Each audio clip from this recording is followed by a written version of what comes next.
గురుగారు చాలా మంది విద్యార్థుల్లో ఉండే సమస్య ఏంటంటే ఏకాగ్రత లోపం. ఇప్పుడు హ్మ్. మొబైల్స్ వల్ల కావచ్చు, మీడియా రకరకాల కారణాల వల్ల గేమింగ్‌కి అలవాటు పడిపోవడం వల్ల హ్మ్. ఏకాగ్రత ఉండదు, చదివింది గుర్తుండదు. హ్మ్. ఒకవేళ ఏదో కష్టపడి చదివినా అక్కడ ఎగ్జామ్‌లో పెడదామంటే సమయానికి గుర్తురాదు. హ్మ్. అలాగే పెద్దవాళ్ళకి కూడా ఇప్పుడు మాలాంటి వాళ్ళకి కూడా హ్మ్. జ్ఞానం నేర్చుకోవాలనే జిజ్ఞాస ఉంటుంది గానీ, హ్మ్. దాన్ని ఎలా నేర్చుకోవాలి? ఆ హ్మ్. కరెక్ట్ గురువులెవరు? హ్మ్. దేన్ని పట్టుకుంటే మాకు జ్ఞానం వస్తుంది, ఆ జ్ఞాపక శక్తి పెరుగుతుంది అనేది తెలియదండి. హ్మ్. సో, మాలాంటి వాళ్ళ కోసం అలాగే పిల్లల్లో కూడా ఏకాగ్రత లోపం ఉన్న పిల్లలకి ఏకాగ్రత పెరగడానికి హ్మ్. ఏమన్నా రెమెడీ చెప్పంటే ఏం చెప్తారు గురువుగారు మీరు? తప్పకుండా. చాలామంది చదువులు రావట్లేదు, జ్ఞాపకం శక్తి పెరగట్లేదంటే హ్మ్. బిజినెస్ మ్యాన్స్ మహేష్ బాబులు ఎంటర్ అయిపోతారు. హ్మ్. ఈ సరస్వతి లేహ్యం తినండి, హ్మ్. ఈ సరస్వతి ఆకును తినండి అనిస్తారు. అవును. లేకపోతే అక్షరాభ్యాసం బాసరొచ్చేయండి, హ్మ్. లేకపోతే మీ నాలుక ఈ ఇలా మధ్య కొత్తగా నాలుక మీద నాలుక ఆ! సాగదీయండి, నాలుక మీద బీజాక్షరాలు రాసేస్తాం. బీజాక్షరాలు రాస్తాం. వాళ్ళంతా హ్మ్. మన ఫ్రెండ్సే. హ్మ్. అయితే అలా రాదు. హ్మ్. ఇప్పుడు బాసర సరస్వతి దేవి గుడిలో అందరూ పెళ్ళిళ్ళు రాయిస్తున్నారు. అవును. రాయిస్తే అందరూ ఐఏఎస్ ఆఫీసర్లు అవుతున్నారా అని నేను 4 సంవత్సరాల నుంచి చెప్తున్నాను మీడియాలో. హ్మ్. హ్మ్. చదివితే అవుతారురా నాయనా, హ్మ్. అక్కడికెళ్తే హ్మ్. కాదని. సరస్వతి కటాక్షం కావాలి కానీ, ఇవన్నీ అవసరం లేదు. మరి అంటే అక్షరాభ్యాసం రాయించుకున్నోళ్ళంతా అడుక్కుంటున్నారా? హ్మ్. వేగబాన్స్ హ్మ్. అయ్యారా? లేదు హ్మ్. కదా! హ్మ్. సో, అయినప్పటికీ ప్రజలు ఎళ్తానే ఉంటారు. అవును. టెంపుల్‌కి కరెక్ట్. ఆదాయం కావాలా? వీళ్ళ భక్తి విశ్వాసాలంటారు, హ్మ్. హ్మ్. మనోభావాలంటారు ఏమన్నా అంటే. వెళ్ళిపోని రాయించేసుకొని, హ్మ్. కానీ ఒక్కటి కూడా రాదు ఇలాగా. అసల సిసలైన రెమెడీ ఏమిటంటే, హ్మ్. జగద్గురువైనటువంటి ఆదిశంకరాచార్యుల వారు తోటకాష్టకం అని రాశారు. తోటకాష్టకం. అంటే ఆయన శిష్యుడు రాశాడు. హుహు. జగద్గురు శంకరాచార్యుల వారి శిష్యుడి పేరు తోటకాచార్యులు. హ్మ్.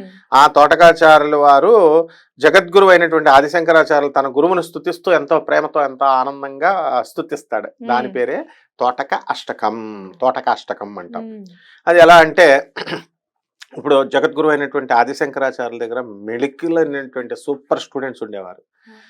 మండన మిశ్రుడు శిష్యుడైపోయాడు. హ్మ్. సురేశ్వరాచార్యుడు అంటారు ఆయన్నే ఒక ఆయన. పద్మపాదుడు ఇలా గొప్ప గొప్ప శిష్యులు ఉన్నారు అందరూ.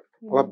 బ్యాచ్ మెయింటైన్ చేశాడు క్లాస్ రూమ్. హ్మ్. అయితే ఆ క్లాస్ రూమ్‌లో ద మోస్ట్ డల్లెస్ట్ స్టూడెంట్ తోటకాచార్యులు. ఓహ్! ఈయనకి హుహు. పూర్వాశ్రమంలో వేరే పేరుంటుంది. హ్మ్. ఓకే. పద్మపాదుడికి కూడా ఆయనకి వేరే పేరుంటాయి. హ్మ్. అయితే మనం సన్యాస దీక్ష ఇచ్చిన తర్వాత మనం ఎలాగైతే ఆచార్య ప్రీతోషానంద అవధూత, ఆచార్య సవితానంద అవధూత, హ్మ్. ఆచార్య సత్యదేవానంద అవధూత అని తగిలిస్తాం ఆనంద్ హ్మ్. మార్క్‌లో. హ్మ్. ఆచార్య అవధూతానంద అవధూత. ట్రైనింగ్. అవును. హ్మ్. అలా ఇక్కడ వీరికి తోటకాచార్యుల అనే పేరు గురుగారు ఇచ్చారనమాట. అది రాసిన తర్వాత. హ్మ్. అసలు అతను ఎలాంటి డల్ స్టూడెంట్ అంటే గురువుగారు పాఠం చెప్తే మర్చిపోతాడు. ఓకే. ఓకే. హ్మ్. తర్వాత చదవాలన్న కసి ఉంటది. అర్థం కాదు. హ్మ్. ఇప్పుడు పాఠం చెప్తున్నాం మనం. ఇలా వింటాం. అర్థం కాదు. Confusing stage. ఆ! మైండ్‌లోకెళ్ళదు. అదే. ఒక హ్మ్. 2 నిమిషాలు ఎళ్తది. మూడో నిమిషం నుంచి హ్మ్. ఎక్కదు. హ్మ్. మైండ్‌కెక్కదు. ఏం చేయాలో తెలీదు. హ్మ్. సో, పోనీ అదేమన్నా బట్టి కొట్టేద్దామా అంటే బట్టి గుర్తుండదు. అర్థం కాదు. గుర్తుండదు. ఇంకేం చదువుతాడు? ధారణాశక్తి తక్కువ. అప్పుడు కానీ ఆయన దగ్గర ఒక గొప్ప గుణం ఉంది. అది డెవలప్ చేసుకున్నాడాయన. ఆ గుణం ఏంటంటే గురుభక్తి. గురుభక్తి. న్య నిష్ప నిష్పక్షపాతంగా వ్యవహారం చేయడం, హ్మ్. ఉండడం, నిర్మోహమాటంగా ఉండడం ఇలాంటివి. ఉంటే ఆయనకు గురువు ఎంత విపరీతమైన ఇష్టం గురువంటే. హ్మ్. ఎవరికి? శంకరాచార్యుల వారంటే. హ్మ్. కాబట్టి ఆయన ఏం చేసేవాడు, గురువుగారు రాగానే మొత్తం ఆయన బట్టలు ఉతికేసేవాడు, ఈయన బట్టలు ఉతికేసేవాడు, రూములు కడిగేసేవాడు. ఇదే కదా ఇంకా మరి. వీళ్ళేమో తెలివిగా పుస్తకాలు రాసి పెడుతున్నారు శంకరాచార్యుల వారికి. ఓహ్! పుస్తకాలు డిక్టేషన్ చేస్తుంటే మిగతా శిష్యులు. ఈయనకి అది హ్మ్. రావు. హ్మ్. కల్లాపేస్తారు. ముగ్గులు పెడతాడు, హ్మ్. బట్టలు ఉతుకుతాడు వీళ్ళందరూ. అట్లాగా ఆయన సేవలు చేసుకుంటున్నాడు గురుసేవ.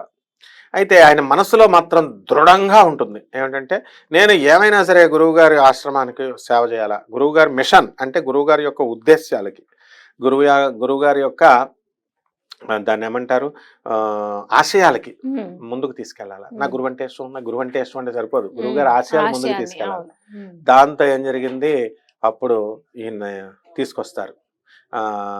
శంకరాచార్యులు వారు ఏం చేస్తారు, ఒక రోజున క్లాస్ రూమ్ జరుగుతుంది. హ్మ్. కోచింగ్ ఇస్తున్నాడు శంకరాచార్యులు హ్మ్. వారు. సురేశ్వరాచార్యులు, పద్మపాదుడు వీళ్ళందరూ కూర్చున్నారు. హ్మ్. క్లాస్ స్టార్ట్ చేయాల. కానీ మన తోటకాచార్యులు వారు అక్కడ కావేరీ నదికెళ్ళి బట్టలు ఉతుకుతున్నాడు. హ్మ్. గురువుగారి హ్మ్. తనయ్య అందరూ ఉతుకుతుంటే, ఇక్కడేమో వీళ్ళేమంటారు, క్లాస్ స్టార్ట్ చేసేయండి గురువుగారు హ్మ్. అంటారు. హ్మ్. ఆయనేమంటాడు, తోటకాచార్యులను రాని అంటే ఒక హ్మ్. 5 నిమిషాలు వెయిట్ చేద్దామంటారు. చూడు గురువుకి ఎంత అవ్యాజమైన ప్రేమ శిష్యుడి పట్ల. హ్మ్. కరెక్ట్. ఉండేసరికి అప్పుడేమవుతుంది, వీళ్ళు రారు. అతను రాకపోయేసరికి 5 నిమిషాల తర్వాత మళ్ళీ వీళ్ళు అడుగుతారు, గురుగారు హ్మ్. మళ్ళీ క్లాస్ స్టార్ట్ హ్మ్. చేసేయండి అని. వెయిట్ చేద్దాం అంటాడు గురుగారు. అలా 4-5 సార్లు ఒక అరగంట సేపు గురుగారు వెయిట్ చేస్తున్నారు. ఇప్పుడు ఎవరైనా స్వామీజీ వచ్చాడు అనుకో, గురువు స్థానంలో ఉన్నవాడు 4 ప్రవచనాలు చెప్పేసరికి నేను గొప్ప వాడిని అంటున్నారు. అలా 4 ఇంటర్వ్యూలు వేసరికి అబ్బాయి ప్రముఖ బ్రహ్మశ్రీ మాలాశ్రీ అలాగ చెప్పేసుకుంటున్నారు. మరి అలా ఉన్నప్పుడు ఆయన ఎంత వినయ విధేయతలతో ఉంటాడంటే శంకరాచార్యుల వారు అరగంట సేపు తన శిష్యుడి కోసం వెయిట్ చేస్తారు. అక్కడేమో మందబుద్ధి, ఆ మందబుద్ధితో బట్టలు ఉతుక్కుంటున్నాడు. అక్కడ ఉతుక్కుంటే ఏం ఆలోచిస్తున్నాడు, వాడి నిరంతరం ఆలోచనలంతా కూడా గురుగారి మీదే, గురుగారి ఆశయాల మీదే. మా గురుగారికి నేను ఏ విధంగా అయినా నేను సహాయపడాలా, నేను చక్కగా హెల్ప్ చేయాలా గురుగారికి ఆశయాలకి. కాబట్టి ఎట్టి పరిస్థితుల్లో కూడా నేను ఎలాగైనా సరే నేర్చుకోవాలి, ఎలాగా నాకు అర్థం కావట్లా, గుర్తు రావట్లా, మర్చిపోతున్నాను అని తెగ బాధపడిపోతూ ఉంటాడు. ఉండిపోతుంటే జగద్గురు అయినటువంటి ఆదిశంకరాచార్యుల వారు తన కృపా కటాక్షాన్ని ఇలా వదిలేస్తారు. ఎలా అయితే చేప ఏం చేస్తుంది, తన పిల్లల్ని గుడ్లు పెడుతుంది, గుడ్లు పెట్టి నదిలో ఆ గుడ్లని ఇలా చూస్తుంది, ఇలా చూసేసరికి అవి పొదగబడి పిల్లలు అయిపోతాయి.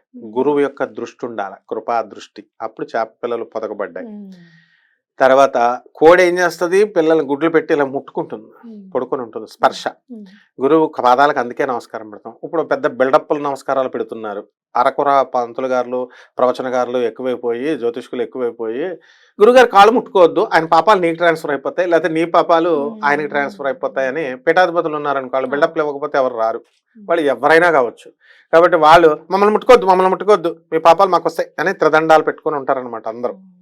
ఏ స్వామి గారు ఏంటో ఇలా ఏమన్నా దేవతలా దేవుళ్ళ గ్రహాల నుంచి తప్పించుకోగలుగుతారా? సో ఈ విధంగా ఇప్పుడున్నటువంటి భక్తులు ఏం చేస్తున్నారు, గురువుకి నమస్కారం పెట్టాడు, కాళ్ళకి పెట్టట్లే, దూరం నుంచి ఇలా ముట్టుకుని ఇలా బిల్డప్ అనమాట. అక్కడ ఆ విధంగా ఉన్నప్పుడు ఆ గురువుని పాదాలను స్పర్శించడం వల్ల ఇక్కడ ఎలాగైతే పక్షులు కోడి గుడ్లని స్పృశిస్తుందో పిల్లలు ఎలా తయారవుతున్నాయో అంటే సంకల్పం సిద్ధిస్తుంది కదా. ఆ విధంగా గురువు యొక్క స్పర్శతో, గురువు యొక్క దృష్టితో తాబేలు గుడ్లు పెట్టి తన చుట్టూ తిరుగుతూ ఉంటుంది, ఇసుక చుట్టూ తిరుగుతున్నప్పుడు ఆ తాబేలు యొక్క ఆలోచనలతో ఆ గుడ్లు పొదగబడతాయి. అంటే స్టూడెంట్ సక్సెస్ అవ్వాలంటే కృపా దృష్టి ఉండాలా, గురువు యొక్క కృపా దృష్టి, గురువు యొక్క ఆశీర్వాదం స్పర్శ ఉండాలి నెత్తి మీద ఇలా చేపెట్టి. మూడవది గురువు యొక్క ఆలోచన, నా శిష్యుడు ఏం చేస్తున్నాడు ఈ టైములో అని.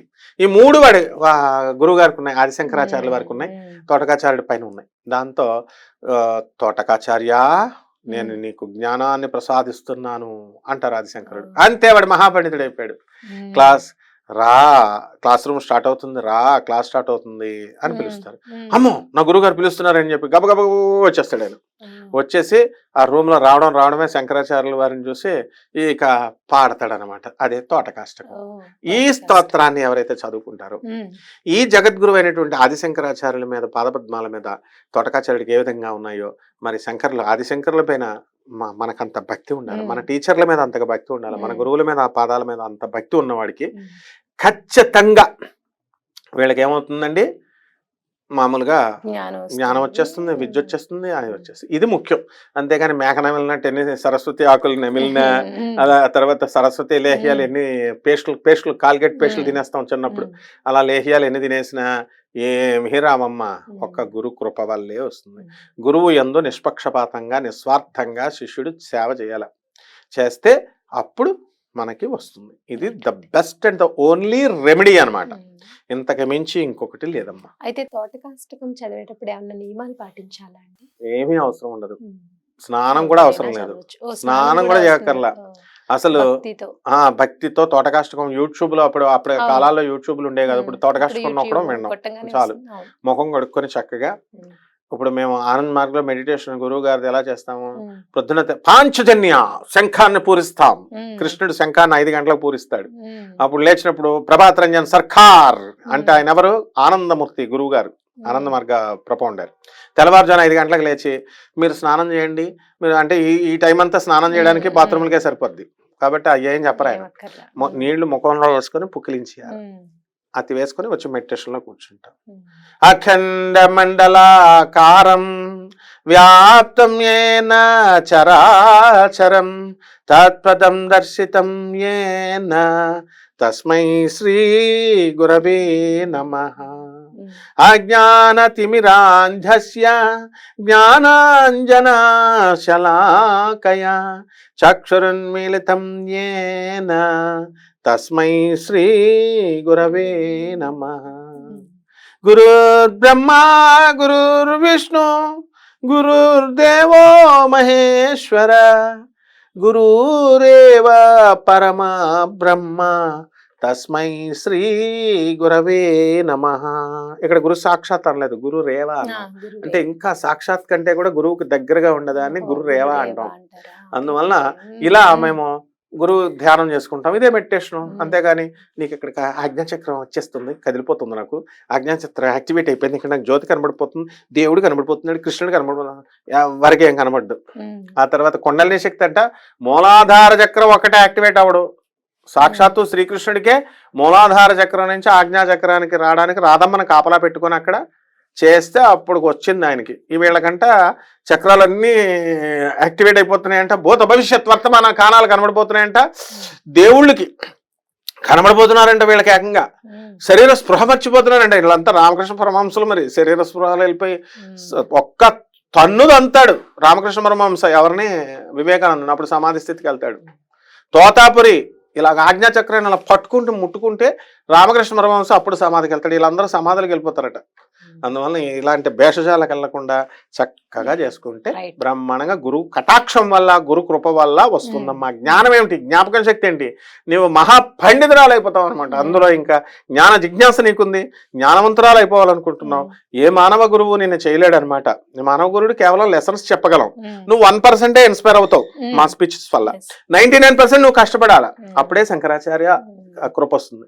అంతేగాని నాకు శంకరాచార్య ఇచ్చేయాలా నేను కష్టపడను ఇలా ఆశీర్వదిస్తే సినిమాల టైప్ లో కాళిదాస్కి తర్వాత మన తెనాలి రామలింగడికి వచ్చినట్టు వచ్చేయాలంటే కుదరదు. కష్టపడు. గురువు ఒకే గురువు ఉండాలా. మళ్ళీ జంపింగ్ లేళ్ళు ఈ యూట్యూబ్ లో ఈ గురువు ఏం చెప్పాడు, ఆ గురువు ఏం చెప్పాడు, ఈ రాశి కుంభరాశి ఇదేం చెప్పాడు, ఏంటిదంతా ఇలాంటి వాళ్ళకి రావు. ఏక లక్ష్యంతో చేస్తే ఇదే రెమెడీ అనమాట. నీకు జ్ఞాన సిద్ధి, వరసిద్ధి, అన్ని సిద్ధులు వచ్చేస్తాయి. చాలా అద్భుతమైన అష్టకం గురించి, తోటకాష్టకం గురించి చాలా చక్కగా వివరించారండి. ధన్యవాదాలు.